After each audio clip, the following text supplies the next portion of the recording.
Hello everybody and thank you for joining me. This is Sierra from Sierra T Designs and today I'm hanging out on the ScrapbookPal YouTube channel. So let's jump right in.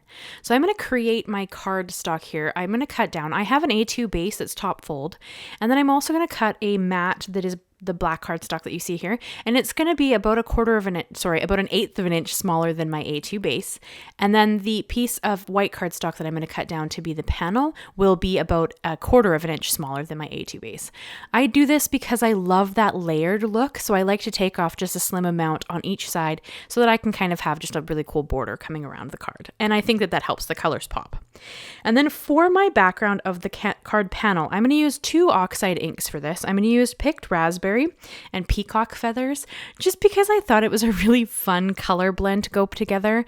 And Peacock Feathers and Picked Raspberry, when they meet, make kind of a purpley color that's really pretty. So I thought that I would kind of work with these colors because they're not usually what I pick up.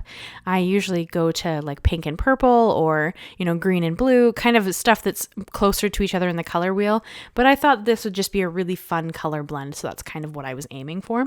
And I did color the whole panel kind of going around with the colors, and then I'm going to blend them together.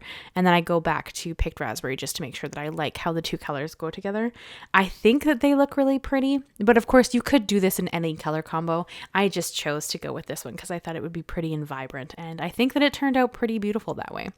And then I like to add shimmer and shine to my cards. I'm kind of a more is more style creator, so I did end up splashing on just a little bit of perfect pearls to this background just to give it a little subtle shimmer and shine. You'll see me do that here in a second as I was trying to decide if I had a good blend or not. But you can kind of see that outline around the pink. It's just this really pretty purple color, and I love it. You'll see it better when I hold it up here at the end, but I think that it's quite a pretty color. And then here you can see I'm just splashing on that perfect pearls. I leave it mixed up in a little mini mister bottle and then just kind of add it to projects whenever I want something shiny. And then I brought in the Fawn Giant Outline Thanks die, and I'm going to cut out the base layer in the same black cardstock I used for the mat. And I also have the Fawn Build a Drink Mason Jar add-on and the Mason Jar Lantern add-on. So I have three different die sets kind of going here, all from Fawn. They're great. They're a beautiful set, and I had a lot of fun creating with them. I did cut the Mason Jar, this base piece, out twice. You're going to see that here in a sec, because I decided to sandwich some acetate in between the two layers of the black cardstock. So the black cardstock kind of creates my Mason Jar, and then I wanted it to have that kind of glass effect, so I did add some acetate. And then for what goes inside of the mason jar, that's from the Build a Drink Mason Jar Lantern add-on. So it's kind of, it's a bit of a mouthful, but it's a really cool die set, and I had a lot of fun with it. But for that, I'm going to use that with some white glitter cardstock. And then for the second layer of the Giant Outline Thanks dies, I'm actually going to cut it out of white, and I'm going to take the inside pieces. You'll see in a sec, there's actually, the two Thanks dies are the same size. Like, you can't layer up these two. Well, you could if you popped out the center pieces and then had a different color underneath, but they're the same size. So the kind of fun part that you get from that is you can pop out all those little bits from the thanks, and that kind of gives you an outline and a thin inner part. There are a few ways you could use this die, but that's kind of what I went towards. And then here's the kind of glittery white cardstock that I'm going to add and set the side of my mason jar, just to kind of make it seem like you've caught some stars. So I thought that that was really fun and pretty, and I had a lot of fun designing this card. So that's the part that's going to go in the inside. And then I kind of just popped all of the thanks letters out, and I'm going to line them up on that outline. So this is going to be an interactive card, and I don't generally make interactive cards. They're generally not what I do. I don't know why. It was a lot of fun to make, but I don't tend towards that. So we are going to make this card light up. And I'll do that a little later because I wasn't totally sure where I wanted my light to go. So I'm going to completely build the card, like from start to finish. And at the end, I'm going to add my light because at that point, I actually know where I want it to be. But to get there, I needed to create all of the steps of this card first. And we will create the circuit and all kinds of fun stuff later. But I didn't know what I was doing. And one thing also that I kind of have missing in this card, I thought that I would, but it makes sense that I don't. Because I generally don't do interactive cards, I didn't have anything that would say like push here or I light up or, press here, nothing like that. So you're not going to see me add that in this video because sadly I didn't have it on hand. So I'll have to get one in so that I can add that to the card later. But that is why you don't see, like a push here or anything like that. You're going to see where I put the mechanism and the battery, but you won't see like the push here button. So I did mark it on my card. I know where it needs to go. I just need to get that piece in so that I can make it known to whoever receives the card that this card does light up. I mean, you could also put a little note in the card for the recipient, or I could... I just put a little mark on it. I guess I could write on the card that says press here, but I was worried that wouldn't look very nice. So I opted to I made a little mark on the card where I know the press button is. And then I will, in the future, as soon as I get something in that I can use, we'll say press here. And there's this really cute little label die in the lantern set, I think, and I think that it would fit beautifully on there if I can find one small enough. So that is why you don't see it, and it will be added later, but sadly I just didn't have that stuff in my stash at the time. But yeah, so now you're going to see me kind of build all of the elements of the card. I pretty much have everything die cut, except I am going to add a few more embellishments just because, again, as I said, I am a more is more style crafter, so I generally never know when to stop adding things, but I did add just that piece of acetate in the center of the mason jar, and then kind of went around and just adhered it so that I could sandwich it between the two pieces and kind of so you'd have no sides really poking out, but you get that kind of glass effect.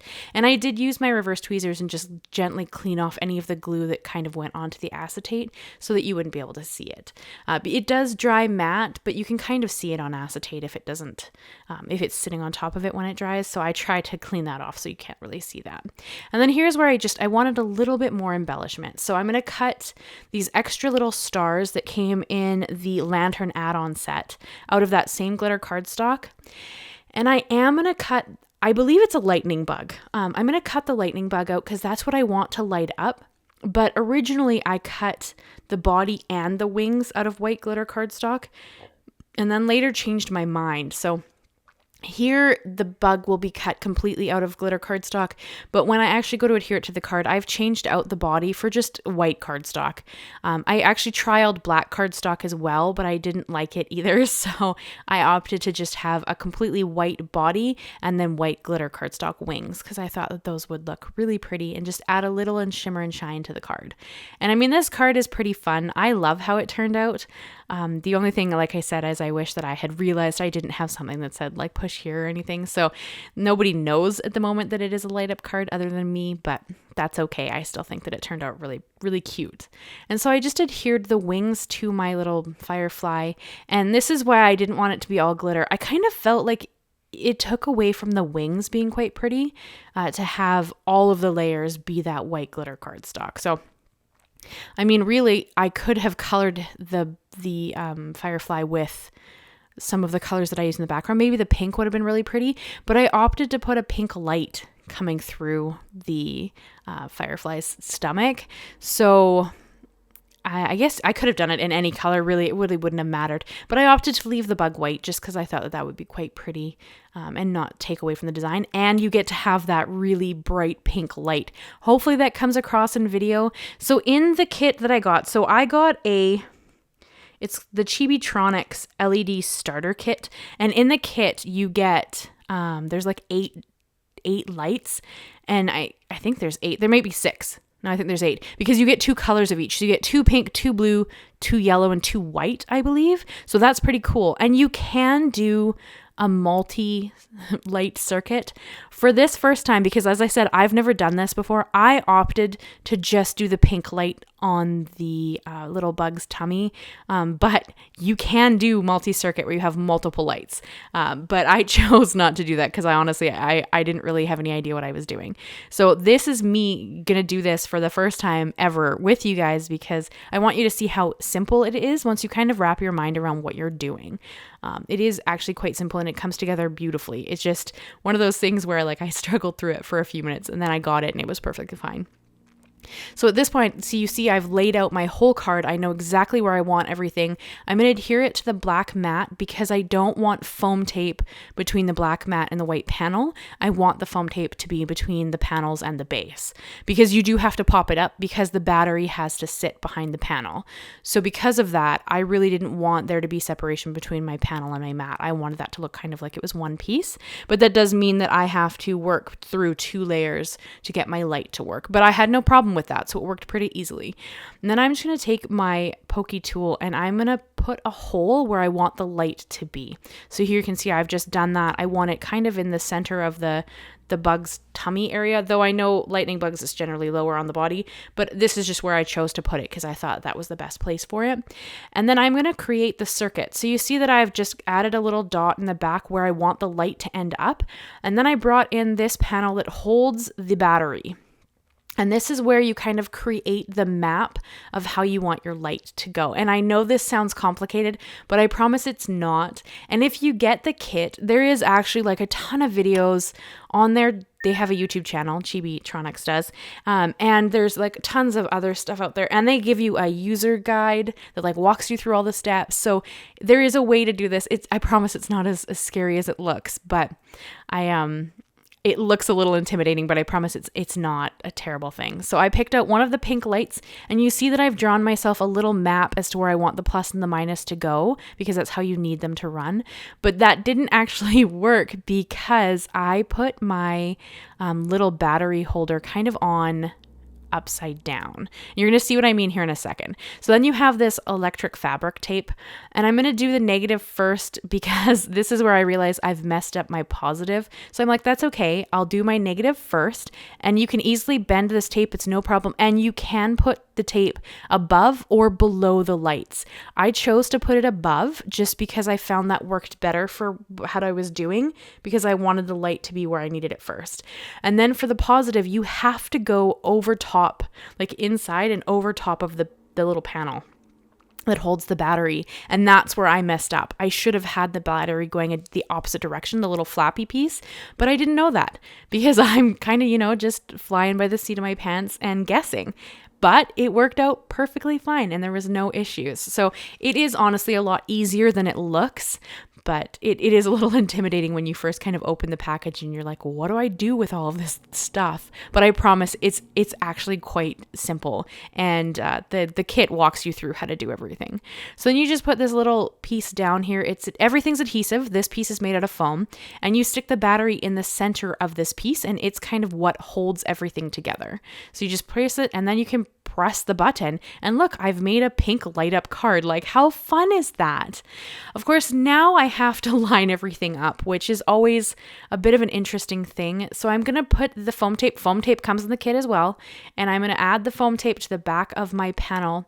And then I just have to line it up to make sure that the light lines up with the hole that I have kind of put into the panel so that I don't have any problems there. And I did forget to leave space for the button. So you're going to see me have to fix that here in a second. Luckily, this foam tape lifted up no problem, so I didn't have any issues because I needed it to be a little not, because you can't have the 2 layers of foam tape sitting on top of the battery. That wouldn't work. So I just kind of created it there, cut it down a little bit, and that was perfect. And then I get to line it up.